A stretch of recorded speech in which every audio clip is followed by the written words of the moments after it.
Hello mga ka-reels, ito ako ngayon, late ang upload ko, gagawa ako ng juice ko. Ayan, may ampalaya pa, may carrots, celery, at syempre yung apple na green sana, kaso lang wala akong apple na green, walang benta sa NTUC. So ayan na nga, nilinisan ko na, tapos ayan, lagay na natin sa juicer.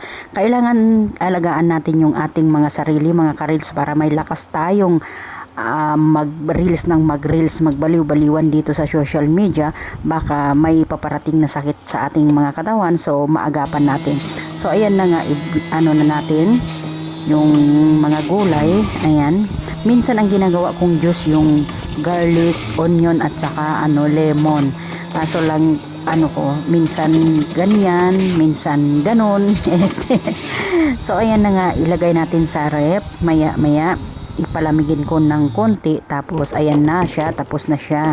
Tapos ilagay ko na sa rep, palamigin ko ng konti bago ko siya inumin, para hindi naman sa aking bunganga. So ayan na nga, inumin ko na. Ayan, yummy. Thank you for watching. Bye bye, good luck po sa inyo.